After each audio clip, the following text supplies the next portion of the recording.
Hello fellow Star Wars fans, my name is Starpter. Welcome back to the channel. It's time for my spoiler-free review for Star Wars Mace Windu, The Glass Abyss, written by Stephen Barnes. In my hands, I have the New York Comic Con exclusive edition. Absolutely love this cover.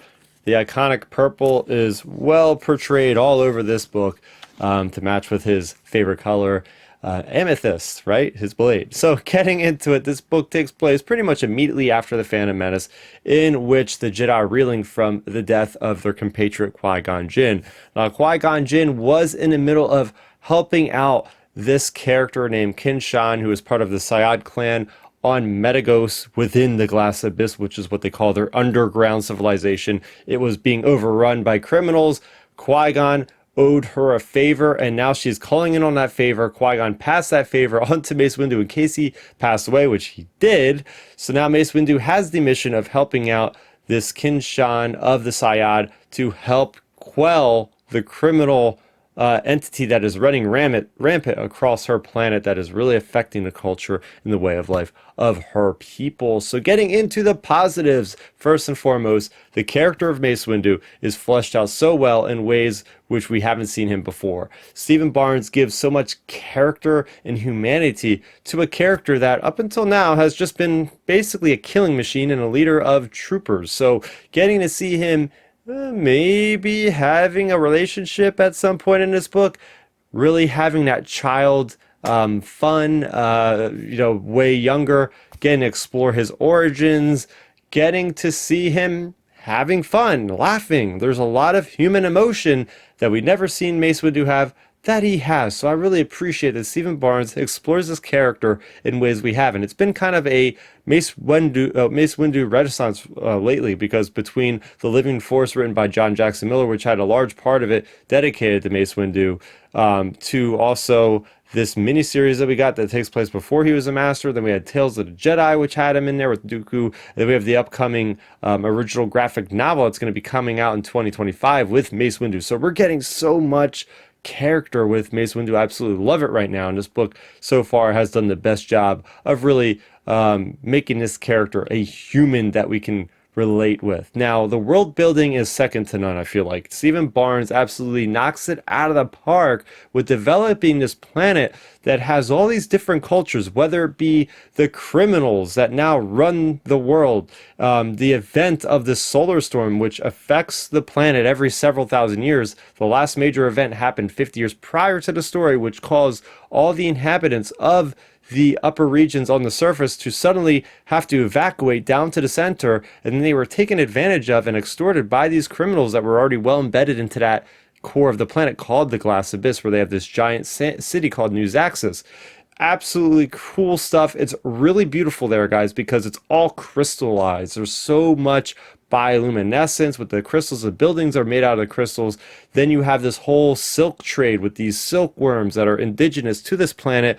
And that silk is super valuable to the point where there's an industry made off of it with these criminals. The one criminal faction led by Sybil, the Queen Sybil, is basically taking that from the silkworms. And then we have an agreement with Chulak, who is another criminal, that is all with exporting it to the other areas of the Outer Rim, because this is part of the Outer Rim.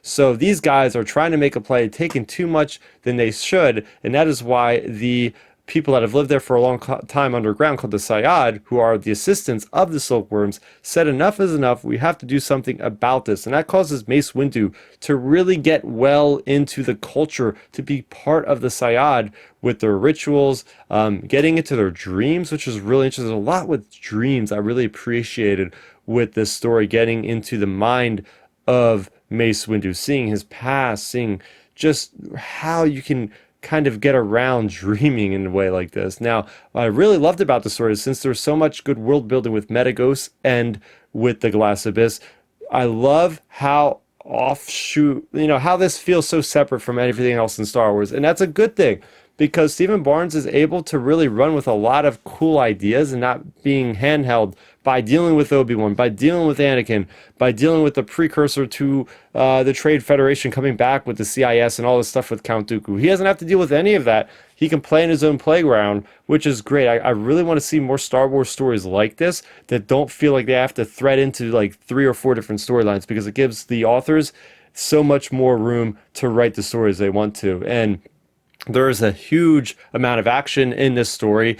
Mace Windu, we've always known he's been a violent guy. Let's face it. I mean, he uses Vapod form, which is name dropped several times. We get to learn a lot about the Vapod saber form that he basically founded and whatnot. And he does a lot of damage to a lot of enemies. And these aren't good people either, at least, right? These are not droids and animate creatures. He is slaying humanoids, and he feels sorry about it. He feels bad about it, but it's the Jedi way. Again, the nice introduction or the nice exploration into the psyche of a Jedi and the exploration of the ultimate choice. Do Jedi have a choice when they're babies, whatnot, to actually figure out if they're going to go to the Jedi Academy or the Jedi Temple on Coruscant? So that's even explored, because we've been hearing for the longest time, like, look at it, like these, if you look at it from the outside perspective, right, from the normal guy in the galaxy, you have these mystic wizards that just suddenly go to a home of somebody and kidnap the kids and bring them away. No, this is not exactly that. They actually explain it